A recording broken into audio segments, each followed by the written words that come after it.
White ഹൌസിലെ cabinet room.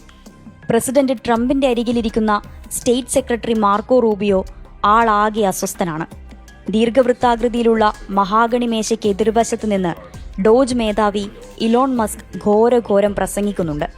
Marco റൂബിയോയുടെ മുഖത്തെ ഭാവമാറ്റത്തിന് കാരണവും അതുതന്നെ. ജീവനക്കാരെ വെട്ടിക്കുറക്കുന്നതിൽ നിങ്ങൾ സമ്പൂർണ്ണ പരാജയമാണ്. റൂബിയോയ്ക്ക് നേരെ വിരൽ ചൂണ്ടി മസ്ക് തുറന്നടിച്ചു. മിസ്റ്റർ മസ്ക്, സത്യസന്ധമായ കാര്യങ്ങൾ പറയണം. റൂബിയോ തിരിച്ചടിച്ചു. സ്റ്റേറ്റ് ഡിപ്പാർട്ട്മെന്റിൽ നിന്ന് കാലാവധി പൂർത്തിയാകും മുമ്പ് 1500 ജീവനക്കാർ പിരിഞ്ഞുപോയതോ? അത് പിരിച്ചുവിടലായി കണക്കാക്കില്ലേ? അതല്ല, ഇനി അവരെയെല്ലാം തിരിച്ചു വിളിച്ച് വീണ്ടും ഒരു പിരിച്ചുവിടൽ നാടകം നടത്തണോ?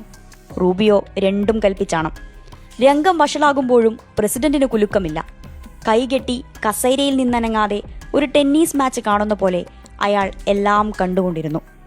ആ മുറിയിൽ അന്ന് നടന്നത് ഒരു കുഞ്ഞു പോലും അറിയരുതെന്ന് ചട്ടം കെട്ടി ട്രംപ് പൊത്തിവെച്ചതാണ് ന്യൂയോർക്ക് ടൈംസിലെ ജൊനാഥൻ സ്വാൻ, മാഗി ഹേബർമാൻ എന്നിങ്ങനെ 2 മാധ്യമപ്രവർത്തകർ പുറത്തുവിടുന്നത്.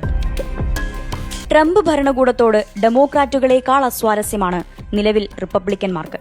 അടക്കിപ്പിടിച്ച അഭിപ്രായ വ്യത്യാസങ്ങളെല്ലാം അണപൊട്ടി ഒഴുകാനുള്ള ലക്ഷണമാണ് സമീപ ദിവസങ്ങളിലായി കാണുന്നത്.